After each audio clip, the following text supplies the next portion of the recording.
என்னன்னா celebrity image தேவையில்லை. மனுஷன் முதல்ல, ஆம்பளை பொம்பளைலாம் அப்புறம். மனுஷன் இன்னைக்கு சினிமா வட்டாரத்தில் மட்டுமல்ல, ஒட்டுமொத்த ஊடகங்கள்லையும் பரபரப்பா பேசப்பட்டு வர ஒரு அதிர்ச்சியான பிரேக்கிங் நியூஸை பத்தி தான் பார்க்க போறோம். பிரபல நடிகர் ரவிமோகன் வீட்டில் ஒரு பெரிய திருட்டு சம்பவம் நடந்திருக்கு. வீட்டில் இருந்த லட்சக்கணக்கான பணம், விலை மதிப்பற்ற டைமண்ட் செயின் திருடு போனதா நீலாங்கரை போலீஸ் ஸ்டேஷன்ல புகார் கொடுக்கப்பட்டிருந்தது. இந்த வழக்குல இப்போ ஒரு அதிரடியான திருப்பம் ஏற்பட்டிருக்குங்க. நடிகர் ரவிமோகன் வீட்டில் வேலை பார்த்த கார் டிரைவர் அவரை போலீசார் இப்போ கைது பண்ணிருக்காங்க. அவரும் ஆமா நான் தான் திருடினேன் அப்படின்னு ஒப்புக்கொண்டிருக்காரு. அசால்ட்டா வீட்டுக்குள்ளேயே இருந்து கைவரிசையை காட்டிய அந்த டிரைவர் யாரு, போலீஸ் அவரை எப்படி தூக்குனாங்க, இந்த வழக்குல இன்னும் யாரெல்லாம் சிக்க போறாங்க அப்படிங்கிற முழு விபரத்தையும் இந்த வீடியோல அக்கு வேறா ஆணி வேறா பார்க்க போறோம். வீடியோவை ஸ்கிப் பண்ணாம கடைசி வரைக்கும் பாருங்க. மறக்காம சக்தி FM யூடியூப் சேனலை சப்ஸ்கிரைப் பண்ணி வைங்க. நடிகர் ரவிமோகன் அவர்கள் சென்னை நீலாங்கரை பகுதியில் வசிச்சு வராரு. கடந்த சில நாட்களுக்கு முன்னாடி அவரோட வீட்டில் இருந்த பணமும் நகையும்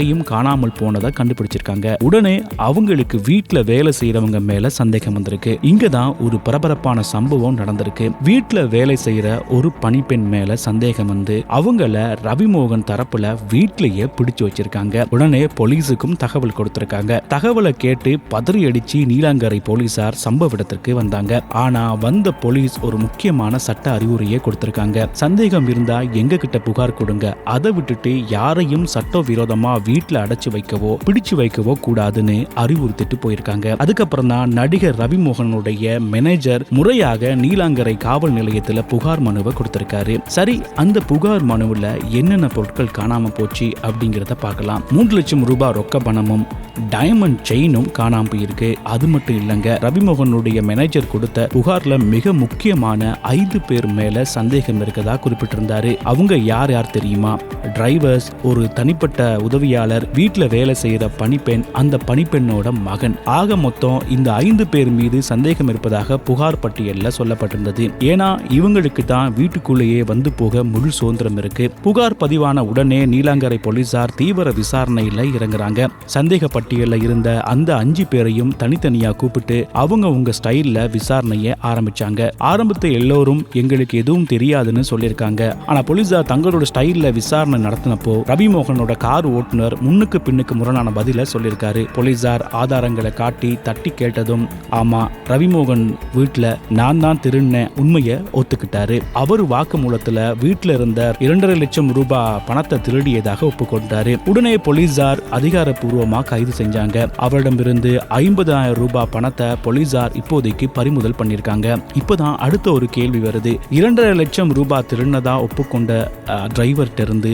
வெறும் 50,000 ரூபாய் மட்டும் தான் பறிமுதல் செய்யப்பட்டிருக்கு. அப்போ மீதி பணம் எங்க? அதை அவர் யாருக்கிட்டையாவது கொடுத்தாரா இல்ல செலவு பண்ணிட்டாரா அப்படிங்கிற கோணத்துல நீலாங்கரை போலீசார் இப்போ தீவிர விசாரணை நடத்திக்கிட்டு வராங்க. அது மட்டும் இல்லாம புகார்ல சொல்லப்பட்ட அந்த டைமண்ட் செயின் என்னாச்சு? இந்த திருட்டுல டிரைவருக்கு மட்டும் தொடர்பு இருக்கா இல்ல வீட்டுல இருக்கிற மத்த வேலைக்காரங்களுக்கும் இதுல ஏதேனும் பங்கு இருக்கா அப்படிங்கிற பல கோணத்துல போலீசார் இப்போ அடுத்த கட்ட விசாரணையை நகர்த்திக்கிட்டு இருக்காங்க. இந்த சம்பவம் அந்த நீலாங்கரை VIP ஏரியாவுல பெரிய பரபரப்பை ஏற்படுத்தியிருக்கு. நம்ம விசுவாசமா கார் ஓட்டுறாரு, பல வருஷமா கூடவே இருக்காருன்னு நம்புற டிரைவர் இப்படி கைவரிசையை காட்டுறது இன்னைக்கு காலம் எவ்வளவு மாறிடுச்சுன்னு நமக்கு உணர்த்துது. பண விஷயத்துல அது பிரபலங்களா இருந்தாலும் சரி, சாதாரண மக்களா இருந்தாலும் சரி, எப்போதுமே ஒரு கண் விழிப்புணர்வோடு இருக்கணும் அப்படிங்கிறத இந்த சம்பவம் நமக்கு ஞாபகப்படுத்துது.